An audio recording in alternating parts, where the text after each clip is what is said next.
नमस्कार दोस्तों, स्वागत है आपका हमारी एपीएस क्लासेस में। दोस्तों, आज एक और आंदोलनकारी के बारे में जानेंगे।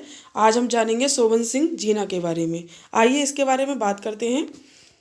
दोस्तों, 4 अगस्त 1909 में इनका जन्म हुआ था। ठीक है दोस्तों, ये स्वतंत्रता सेनानी, राजनेता, समाज सुधारक तथा विविध प्रतिभाओं के धनी थे। और सोवन सिंह जीना ने कुमाऊं राजपूत परिषद का गठन भी किया था। ठीक है दोस्तों, और इनके बारे में बात करें तो इन्हें अंग्रेज सरकार ने राय बहादुर की उपाधि दी थी, प्रदान की थी। और भारतीय जनसंघ के संस्थापक सदस्यों में से एक सदस्य थे ये।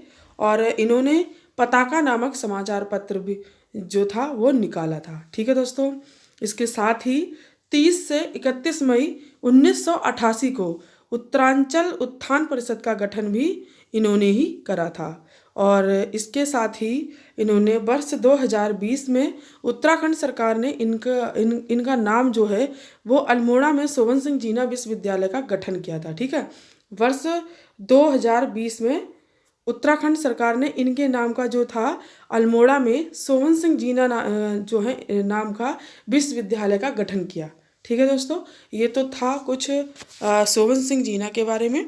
देखिए सोवन सिंह जीना ने क्या क्या चीज़ें करी थी। देखिए सोवन सिंह जीना ने को एक तो अंग्रेजों ने इन्हें राय बहादुर की उपाधि दी थी, दूसरा जनसंघ के ये संस्थापक थे, और तीसरा पताका नाम का समाचार पत्र था वो इन्होंने निकाला, और चौथा उत्तरांचल उत्थान परिषद का गठन भी इन्होंने ही 1988 में किया था, 30 से 31 मई में। ठीक है, और इन्होंने जो है इनके नाम पर जो है 2020 में सोवन सिंह जीना विश्वविद्यालय का गठन किया गया। ठीक है दोस्तों, ये तो सोवन सिंह जीना के बारे में जो इम्पोर्टेंट बातें हैं वो थी। आइए एक और क्रांतिकारी के बारे में जानते हैं। नाम है बच्ची राम आर्य। ठीक है, आइए दोस्तों बच्ची राम आर्य के बारे में जानते हैं। बच्ची राम आर्य क्या थे? देखिए, समाज सेवा और स्वतंत्रता आंदोलनकारी 1909 से 1980 तक ये रहे। ठीक है, और कुर्मांचल में शिल्पकारों के जनेऊ आंदोलन के प्रेरणा रहे। ठीक है, और इसके साथ ही कर्मकांडी आर्य समाजी पंडित के नाम से प्रसिद्ध थे ये। और 1931 में कुमाऊं शिल्पकार सुधार सभा का गठन इन्होंने किया था। ठीक है, सुधार सभा का गठन किसने किया था? बच्ची राम आर्य ने किया था। ठीक है, और सुबोध नामक पुस्तकें जो थी वो इन्होंने लिखी थी। इनके द्वारा सुबोध नामक पुस्तकें भी लिखी गई थी। तो इनके बारे में जो इम्पोर्टेंट चीज़ें हैं वो हैं समाज सेवी और स्वतंत्रता आंदोलनकारी जो थे वो 1909 से 1980 तक रहे, और शिल्पकारों के ये प्रेरणा रहे, और कर्मकांडी जो आर्य समाजी पंडित के नाम से ये जाने जाते थे। और 1931 में कुमाऊं शिल्पकार सभा का जो सुधार सभा है, सुधार सभा का इन्होंने गठन किया, और सुबोध नामक पुस्तकें जो थी वो इन्होंने ही लिखी। ठीक है, इतनी बातें इनकी इम्पोर्टेंट हैं। चलिए आगे बढ़ते हैं।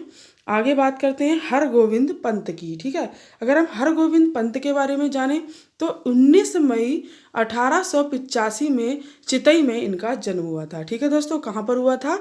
चितई में। चितई में 19 मई को 1885 को इनका जन्म हुआ। ठीक है, इसके साथ ही 1957 में जो थी इनकी मृत्यु हो गई, और 1928 में कुलीन ब्राह्मणों द्वारा हल न चलाने की प्रथा को तोड़ा गया था। ठीक है, 1928 में इन्होंने कुलीन ब्राह्मण जो होते हैं, ब्राह्मणों के द्वारा हल न चलाए जाने की प्रथा थी वो इन्होंने तोड़ी थी। ठीक है, और शीतला खेत में सिद्ध आश्रम नामक संस्था की स्थापना करी थी। इन्होंने शीतला खेत एक जगह का नाम है, वहाँ पर इन्होंने सिद्ध आश्रम नामक संस्था की स्थापना करी थी। और भागीरथ पांडे के साथ मिलकर ताड़ी खेत में प्रेम विद्यालय की स्थापना करी। और इन्होंने भागीरथ पांडे के साथ मिलकर ताड़ी खेत एक जगह का नाम है, ताड़ी खेत में प्रेम विद्यालय जो है उसकी स्थापना इन्होंने ही करी थी। ठीक है, और इन्होंने अल्मोड़ा की रीढ़ जो ये है ना, इन्हें अल्मोड़ा का रीढ़ कहा जाता है। ठीक है, क्योंकि जैसे एक इंसान को खड़े होने में रीढ़ की हड्डी बहुत सहायक होती है, उसी प्रकार से इन्हें रीढ़ की हड्डी की उपाधि दी गई। ठीक है, क्योंकि रीढ़ की शरीर का जो बहुत ही महत्वपूर्ण और बहुत ही इम्पोर्टेंट भाग होता है और बहुत ही मजबूती देने वाला भाग होता है, खड़े होने वाला भाग होता है शरीर का। तो जैसे रीढ़ की हड्डी को दिया गया है वैसे ही इन्हें भी दिया गया है, ठीक है। 1950 से 1956 तक बद्रीनाथ मंदिर कमेटी के अध्यक्ष रहे, और बद्रीनाथ मंदिर जो है उसके ये 1950 से 1956 तक जो थे अध्यक्ष रहे, ठीक है दोस्तों। तो इनके बारे में इम्पोर्टेंट चीज़ें हमने क्या क्या पढ़ी कि 19 में और 1885 में चितई में इनका जन्म हुआ था, और 1957 में इनकी मृत्यु हो गई थी, और 1928 में कुलीन ब्राह्मणों द्वारा हल न चलाने की प्रथा को इन्होंने तोड़ा था। और दोस्तों, और अगली बात इनकी जो इम्पोर्टेंट है वो शीतला खेत में सिद्ध आश्रम नामक संस्था का इन्होंने स्थापना करी थी, और भागीरथ पांडे के साथ मिलकर इन्होंने ताड़ी खेत में प्रेम विद्यालय की स्थापना करी, और अल्मोड़ा में इन्हें रीढ़ की हड्डी कहा जाता है, ठीक है। और दोस्तों 1950 से 56 तक ये बद्रीनाथ के जो मंदिर है वहाँ के कमेटी के अध्यक्ष रहे, ठीक है दोस्तों। ये बात थी इनके बारे में इम्पोर्टेंट, किनके बारे में, हरगोविंद पंत के बारे में, ठीक है दोस्तों। चलिए दोस्तों, आगे बात करते हैं इंद्र सिंह नयाल के बारे में। अगर हम इंद्र सिंह नयाल के बारे में बात करें तो इनका जन्म हुआ था 1902 में, ठीक है, और इनकी मृत्यु हुई थी 1994 में। आगे बात करें तो नैनीताल के नवयुवकों में से चल रहे राजद्रोह के मुकदमों की पैरवी जो थी वो इन्होंने ही करी थी, और 1973 में स्वतंत्रता संग्राम में कुमाऊं का जो योगदान नामक पुस्तक थी वो इन्होंने ही लिखी थी, ठीक है। जो योगदान नामक पुस्तक थी वो इन्होंने ही लिखी थी। और 1955 में जो खटीमा है उधम सिंह नगर में, तो खटीमा का जो थारू हाई स्कूल है, थारू हाई स्कूल की स्थापना भी इन्होंने ही 1955 में करी थी। और 1932 में कुमाऊं युवक सम्मेलन के ये अध्यक्ष बने रहे। तो इनके बारे में इम्पोर्टेंट बातें जो थी वो ये थी इंद्र सिंह नयाल के बारे में।